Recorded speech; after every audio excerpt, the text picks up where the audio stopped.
The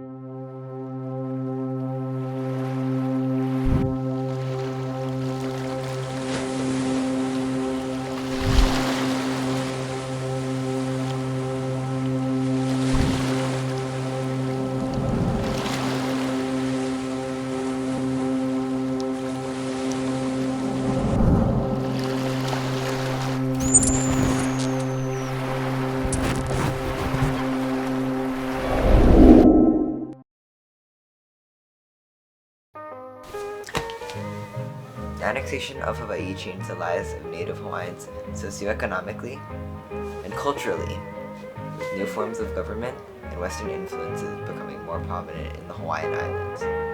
These changes caused the annexation to be a major turning point in the history of the United States government and Native Hawaiians.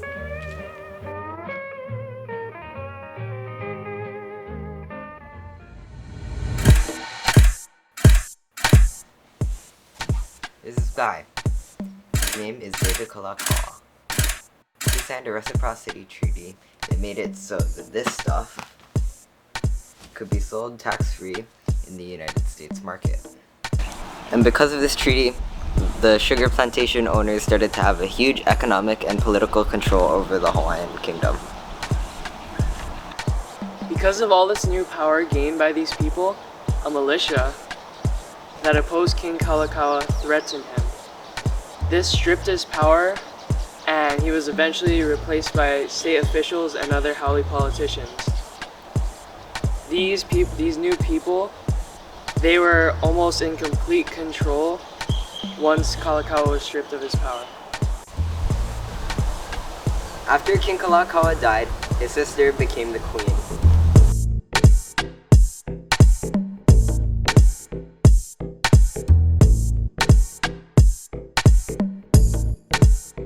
As the queen, she created a new constitution that would give power and rights back to herself and the Hawaiian people. Some non-native businessmen came together and created a committee of safety that would counter her actions. They did this because they feared the United States would put tariffs on sugar imports, which they dominated before. Eventually, the leader of the committee, Sanford Dole,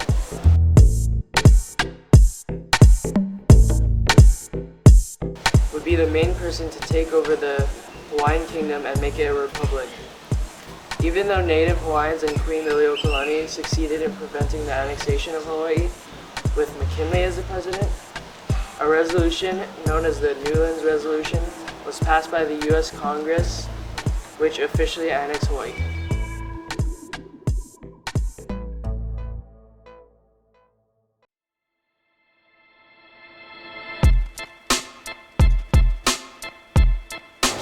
This was a political turning point that was caused by the Committee of Safety to annex the Queen, in fears that the United States would put tariffs on sugar imports. This would hurt their businesses. Both Queen Liliuokalani and her people were against the annexation of Hawaii. They decided to write a petition, and the Queen stated that her throne had been taken illegally, and the U.S. efforts to annex Hawaii without the due process of law would be unacceptable. The events that led up to this turning point were mostly because of fear. So non-native businessmen and politicians feared that the United States would put tariffs against sugar imports, and they wanted to protect the free trade status of Hawaii since they're a major exporter to the United States.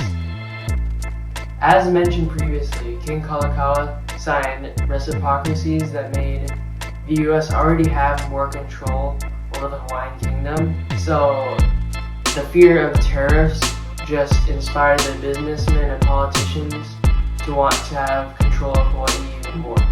After the Queen's actions to take back the Hawaiian kingdom, it led to the Committee of Safety taking it back from her. This led to Hawaii being annexed in 1898. So the immediate responses to these actions were that the native Hawaiians and locals who had lived here for their whole life felt intruded upon by the hotels, buildings, and haulis. Another reason why the Hawaiians were upset was because cultural practices such as hula and teaching Hawaiian were prohibited.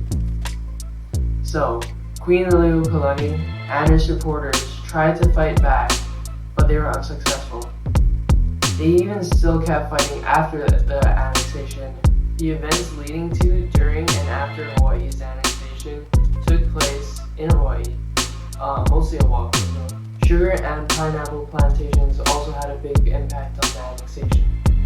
People like Sanford Dole, the Committee of Safety, Queen Liliuokalani, the U.S. presidents, and King David Kalakaua all contributed to the turning point. So the people who benefited from these people, places, and ideas were Sanford Dole, white businessmen, white politicians, and a really big one was plantation owners. So these people all benefited mostly money-wise, since sugar could be sold tax-free in Hawaii. So the people who were against these were the Queen, the King, and Hawaiians in general, as their culture was suppressed and it wouldn't be the Hawaiian kingdom anymore.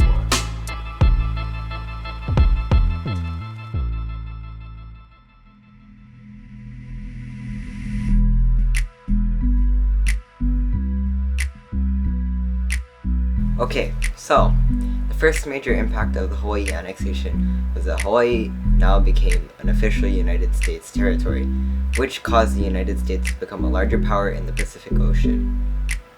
The second impact of the Hawaii annexation was that Hawaii lost their land. After Hawaii's annexation, they ceded all their land to the United States. Ceded means that Hawaii gave up their land. This is part of the previously named Newlands Resolution.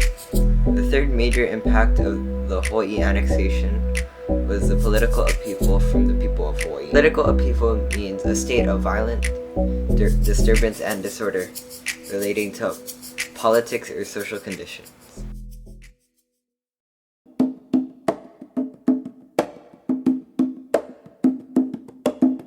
One major long-term issue caused by the Hawaii annexation was the loss of their culture. This was caused by Western rule and influences over the land. Another present-day issue caused by the annexation of Hawaii is the loss of the homes and land of Native peoples. A third modern-day impact of the Hawaii annexation is that Native Hawaiians are now a minority population in the Hawaiian Islands. The annexation of Hawaii changed the lives of natives socioeconomically and culturally, with new forms of government and Western influences becoming more prominent. All these changes made the annexation a major turning point in history for the United States government and Native Hawaiians. The annexation of Hawaii is an important event to remember, since it changed Hawaii from being a cultural kingdom to a Western influenced state. The lives of Native Hawaiians will never be the same again. The US would just have another territory to grow their land and resources. This was a battle well fought by the Native Hawaiians. As Queen Liliuokalani stated, "Never cease to act, because you fear you may fail."